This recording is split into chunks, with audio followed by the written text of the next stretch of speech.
If you need any My Team grinds in any mode, hit up my boy Witty for safe, reliable, and the cheapest grinding services around. Hit him up on Twitter. You won't be disappointed.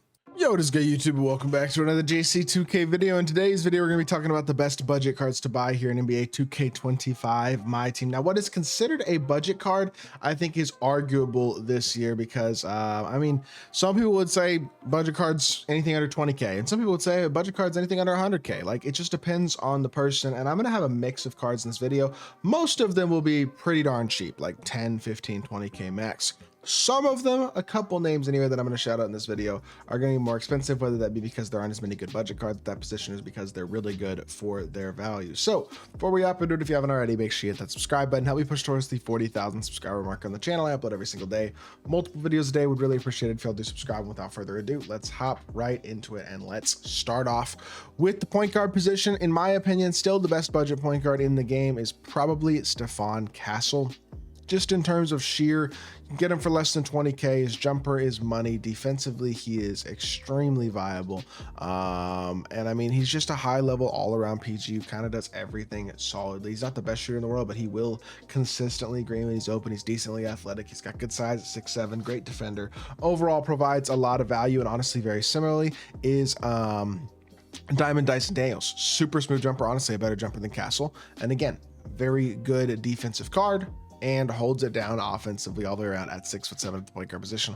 Being 6'7" with a high level defensive ability allows him to compete against much higher tier point guards. Guys like Castle and Dyson Daniels are going to be two of your best options to stop cards like Magic Johnson at the point guard position because of their size and defense. I think both of them are awesome.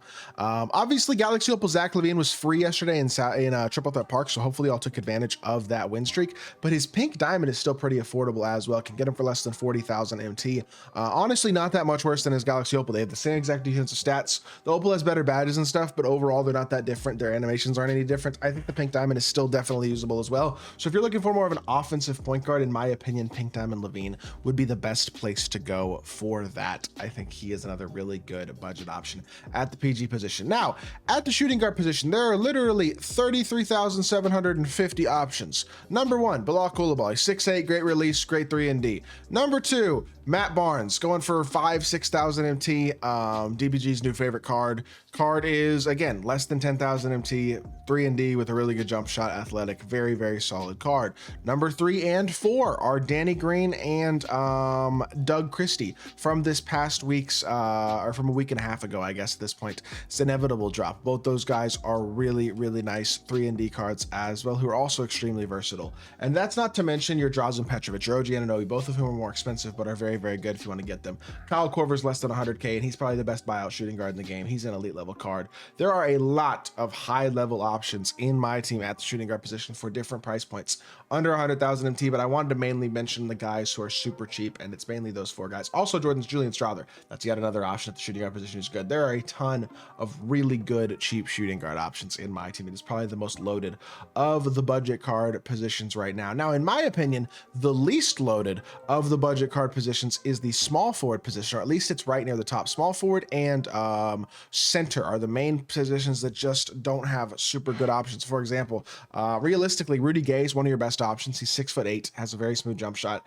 good offensively, and honestly, Terry Dishinger, they're basically the same card. Those two guys, you can get extra badges on them pretty easily still for pretty cheap, both of whom are really, really good cards. But the problem that I have is that there are a lot of like super mediocre options at the small forward position, and most of the really good small forwards are a bit too expensive. So my favorite option at the small forward position is this guy right here, Jonathan Bender. And the reason I say that, this Jonathan Bender card I think is a very, very maybe not slept on, but people aren't realizing how competitively viable he is. I know he's probably one of the most expensive cards you will see on this entire list, going for right over 60,000 MT, but he's 7 foot with a jumper that is extremely hard to contest the small forward position, and elite level versatility because of his size on the defensive end of the court. Plus he gets really good dunk animations, 85 driving dunk.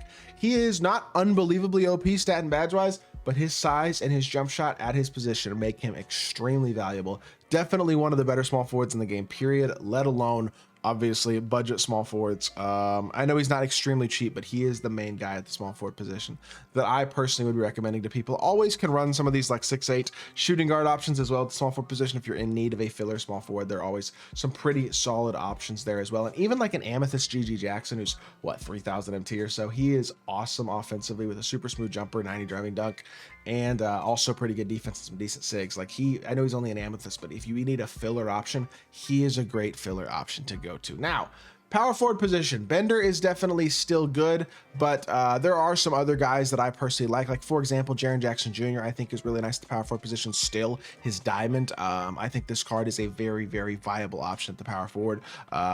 Still really, really good all the way around. Still has a money jump shot, versatile defense.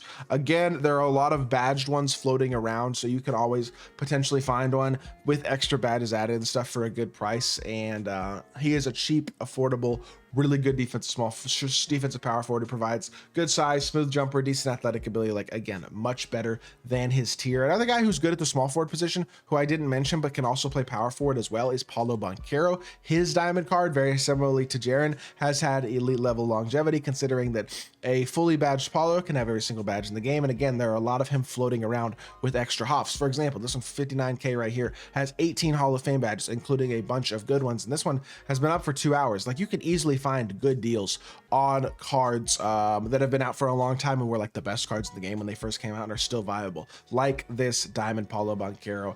And I think he's another really awesome option who's going for about 30,000 MT base. So another really, really good card. And then another power forward that I would consider is a guy like Alex Sarr. I mean, his pink diamond is just, he's good. He's well-rounded. His jumper's nice. Defensively, he's solid. He's 7'1". He's got very nice completeness stat and badge wise. He can guard against higher tier, more expensive cards. He does a lot of things good. He's about 40,000 MT. Feel like he is another very viable option at power forward.